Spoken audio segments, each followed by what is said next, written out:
Hello, beautiful people. How are you all doing today? I hope you're all having the most amazing day. So I've been making this miniature.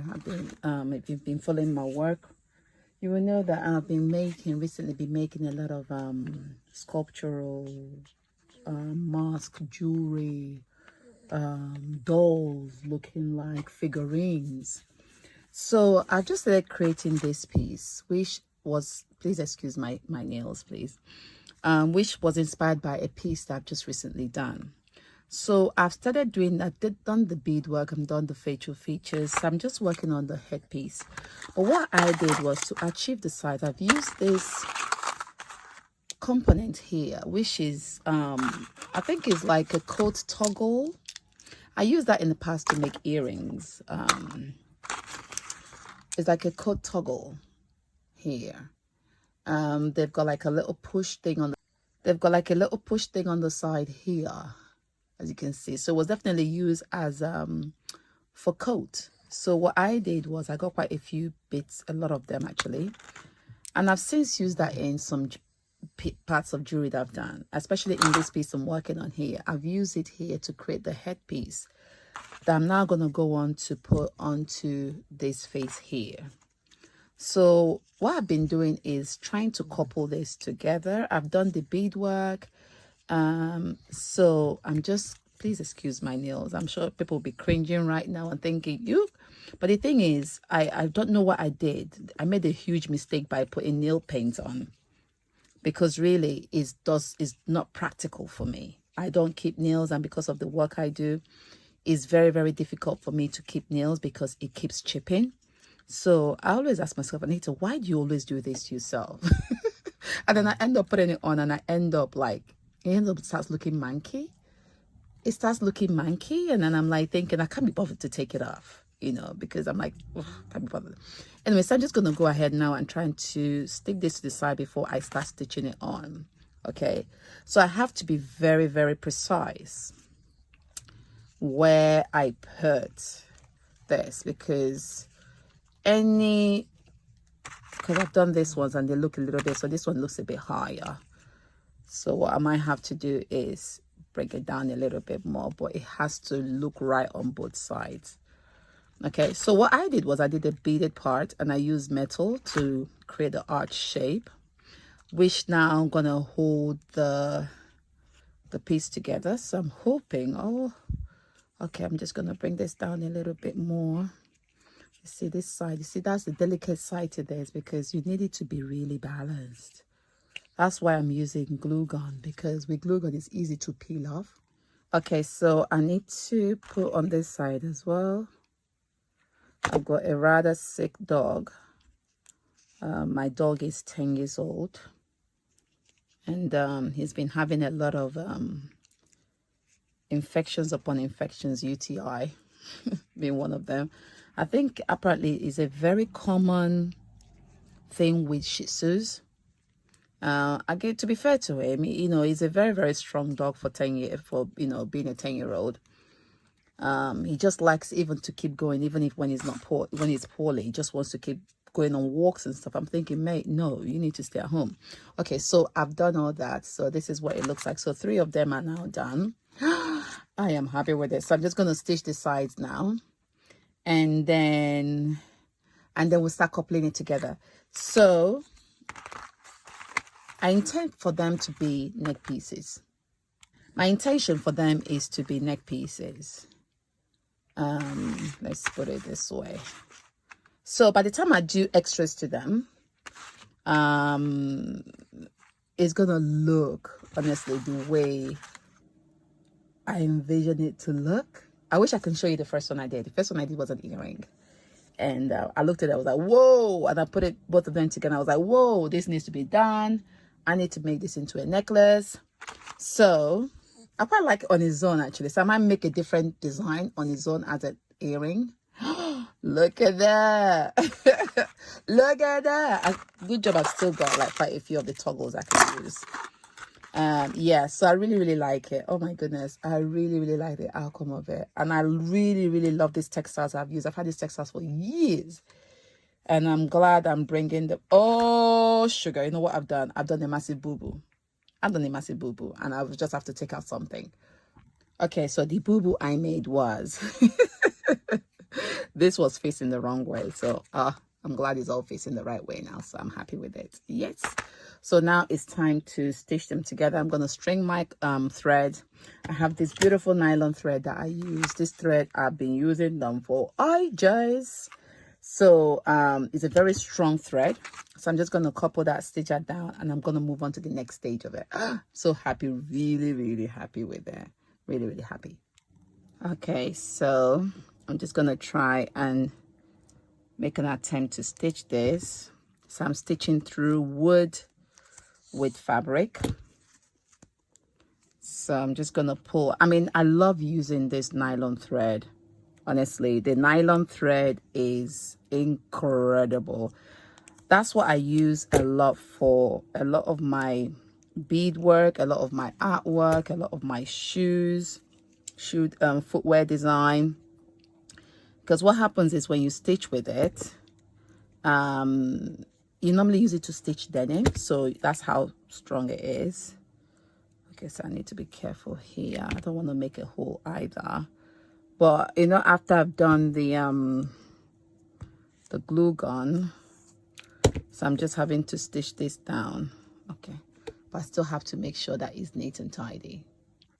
So this has changed drastically. So I've started adding the cowrie shells, and I've done the of course the feathers that need to stick down properly, and I've got the beads part going on there. So what I've done was I've gone from this to this. I've done 2 so far, so I'm now going to move on to the third one to do the beadwork, cowrie shells, and then the feathers. Then I'm going to line them up, and then once I line them up, then I'll start coupling them together. So here I'm thinking I'm going to do something here. I'm going to either cover it with beads, or I'm going to cover it with chains. But I think beads will probably be much better. So if I look for like a clear goldy tone beads, I think that will tie nicely with this beadwork here. But apart from that, I'm liking the way it turned out. I'm very, very pleased with it. So I'm just sewing some beads over this part here. Initially I was gonna sew them one by one, but when I tried it on with the first one that I did, I quite liked the way it looked here. So I thought, let me just bring it onto this one that I've already done. So with this, I have to count every single bead. That's the thing with beadwork. You have to count every single bead. So it's 2, 4, 6, 8, 10, 12. So there was 11 on the other side. 2, 4, 6, 8, 10, 11. So it has to be the same amount on each side. So, so as you're beading, you have to be conscious of the, because I've actually stuck the feather down. Having to pass this through is a struggle, so I'll do this off camera. All right, so that was a bit of a pull. Oh my gosh, that was really, really, because I've stuck the feather down from the back, so it makes it a little bit more difficult to actually stick to pass the needle. And I'm using like a really, really big size needle. So once the feathers are stuck down, what I normally do is I'm just gonna finish off the rest. Then what I'm gonna do is I'm gonna cover the backing of this piece here. So this is what the back looks like. So by the time I'm done, I'll cover the back, and it will look a lot more neater than what it looks like at the moment. But all this will be done. I normally use I'll use super glue just to hold where I've kind of tied the knot so that it doesn't unravel. So these are the little secrets and things I do. Yeah, so that way it's just stuck now. So that's it. I'm moving on to the next one. Okay, so they have all been done and finished. The cowrie shells have all been lined up. I've put the feathers at the tip of each neck piece. In the end, I decided to give them spectacles. I wanted them to have spectacles because they're glamorous ladies. Come on. So now I'm now deciding how to have them around the neck. So I've got this barrel, chunky barrel bead, which fits in nicely with the look, with the color theme. It goes with the overall color theme of this neck piece. So I'm now thinking, do I put some gold brass beads, which I got from Ghana, in between, you know, each barrel bead? That's the dilemma. I think the gold will be quite nice. I think the gold will be quite nice. Looking at this side now, so if you see this side here, so you've got the gold barrel beads, which will push it a little bit more up. So you've got like a space in the middle, or you've got it very close together. Initially, I was also thinking of using like a rope, which will be quite nice. With the rope, I was thinking of just having shells over the rope, which would be quite nice as well. But I'm also torn between the rope or this. I think this would be really nice. The chunky beads would be really nice, to be fair. Because it will give you a nice, bold look to it. The rope will give it like a sporty look.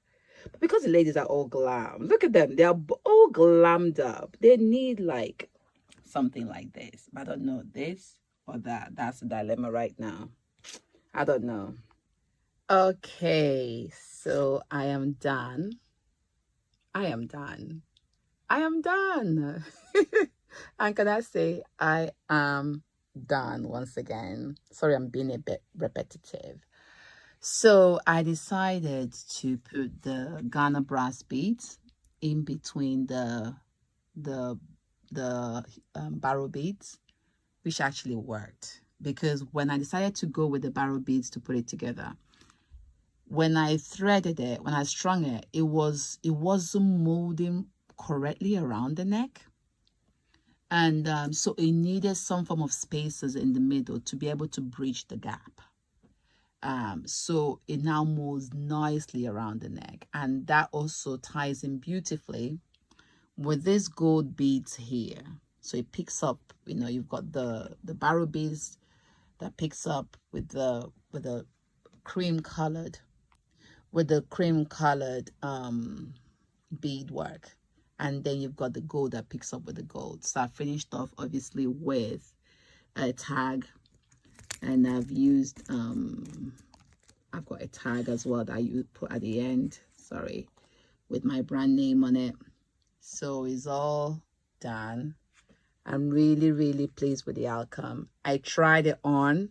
Oh my goodness, it just sits on the right top of the chest. It just sits beautifully. If you're wearing a dress, wearing a t-shirt, name it, whatever you're wearing, it just sits beautifully. So now what I'm going to do now is I'm just going to finish off, add one last finishing touches, and then that's it. But we are done. Done. I think they look pretty. Look at them. Look at them. They look very pretty. I think they'll be pleased. I think they'll be pleased. Okay, so the back is all lined up. Every part of it has been measured, lined up, and stuck down very well. So that's it now. I'm really happy with it. Oh, the sun is out. So that's the back of it now, and then that's the front of it. Oh yeah, she's ready. She is ready. And then this was what inspired this piece. This was the first piece that I did, a pair of earrings. And as you can see, I've lined in the same fabric. This was a pair of earrings I did. And when I did that and I lined both of them together, I was like, whoa! I was like, man, I need to do this. So obviously she's not wearing any spectacles, but they are wearing spectacles. The three mamas. Yeah, so but this looks kind of different. The lips are different and the lips are different here, but more or less the same silhouette.